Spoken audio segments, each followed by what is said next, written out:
Hi, I'm Megan. Welcome to today's live reading of Sure as Hell by Naomi Valkyrie, presented by Itsy Bitsy Book Bits. Join me.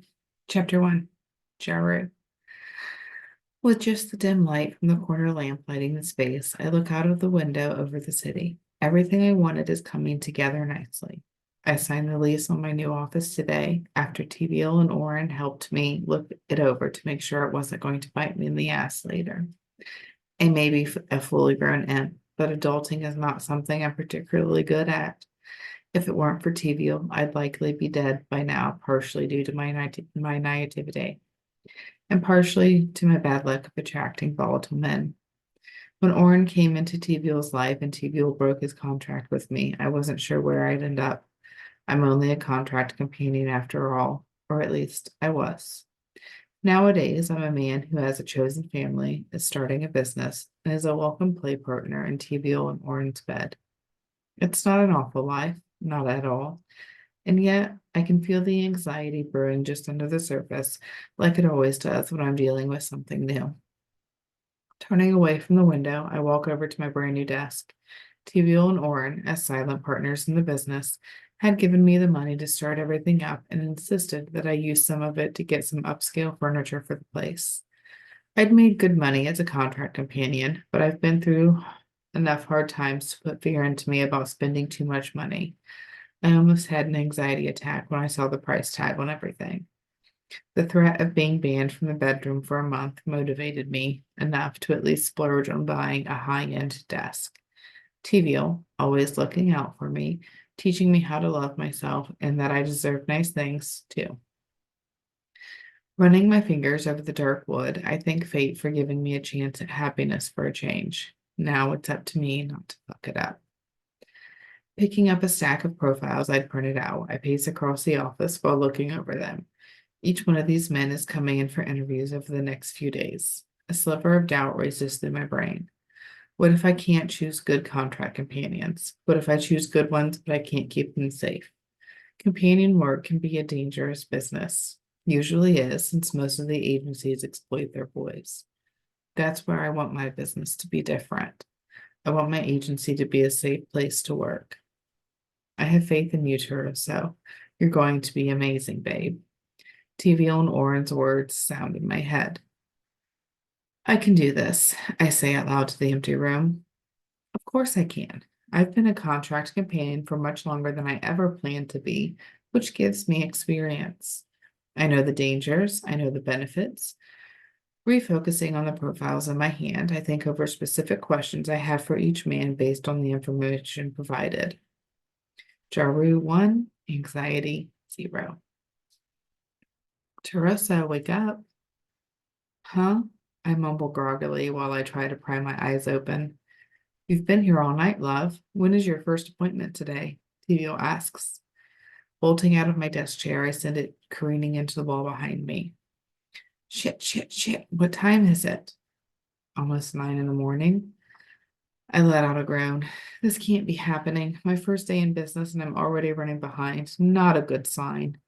Glimpsing at myself in the mirror above the sofa across the room, I see day-old mascara smudged around my eyes, making me look like a raccoon. And as if that's not bad enough, my hair is plastered to one side of my face. Oh my God, I'm hideous. I can't meet my boys like this. Panic rises, making my breath quicken. Tivio turns me toward him, his hands on either side of my face, helping me focus on him. Breathe. I want you to go back to Hawthorne House and get ready for your day. Get Sheridan to make you breakfast if there's nothing in the refrigerator.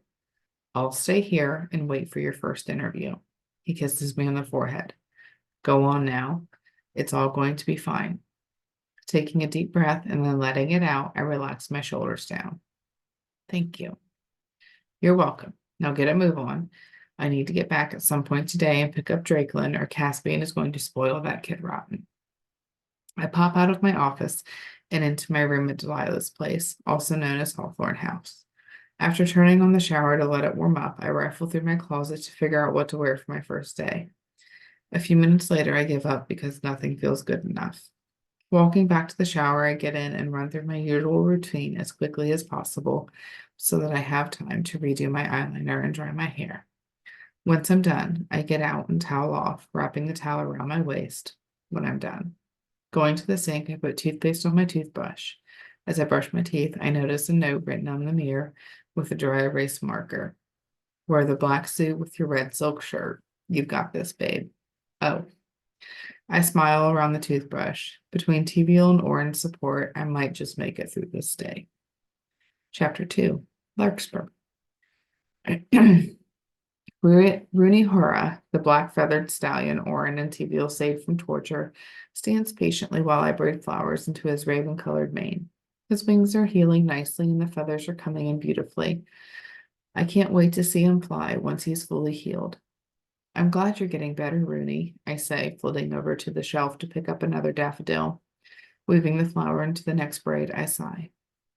Can I tell you something, Rooney? Of course I can. You're a superb listener. Anyway, I have to tell you, I miss having Jaru around.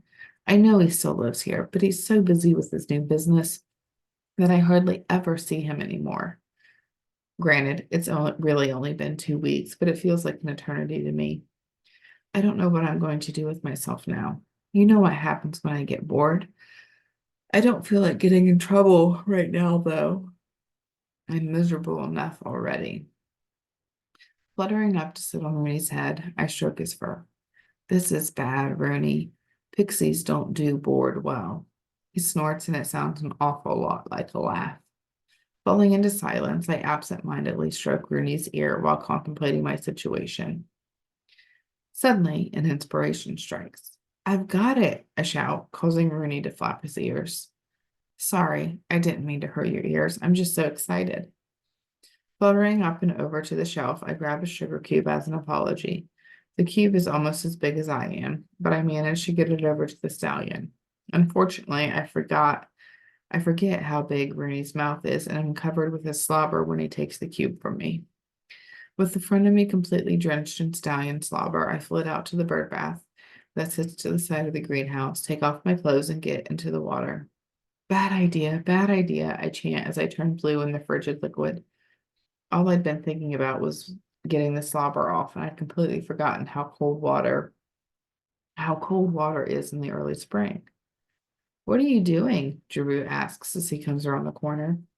Eat, I squill, grabbing for my clothes to cover myself, but my fingers are so cold that the cloth slips out of my grasp and into the water.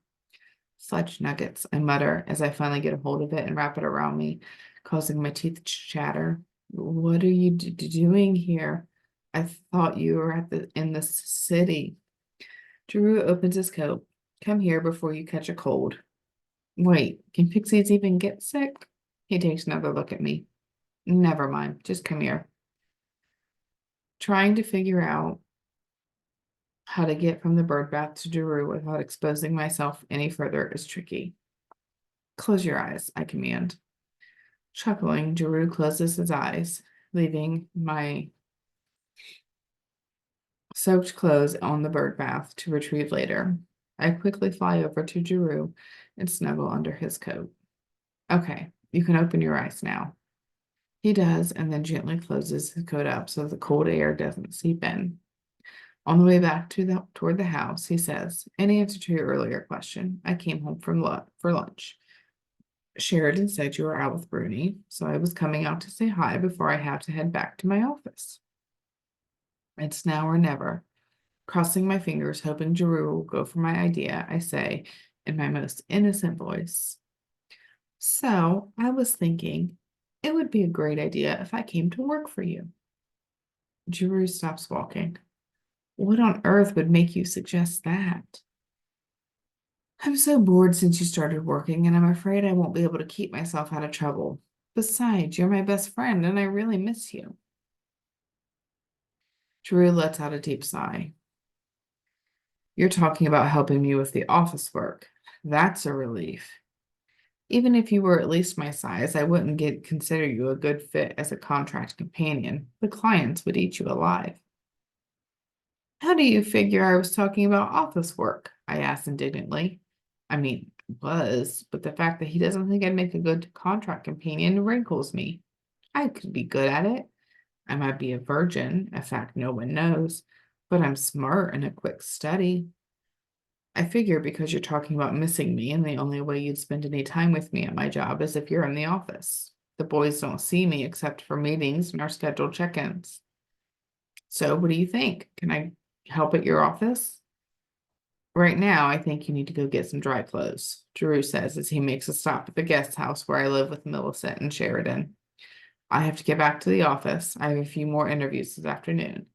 He makes sure I'm safely inside, then pops out without giving me an answer.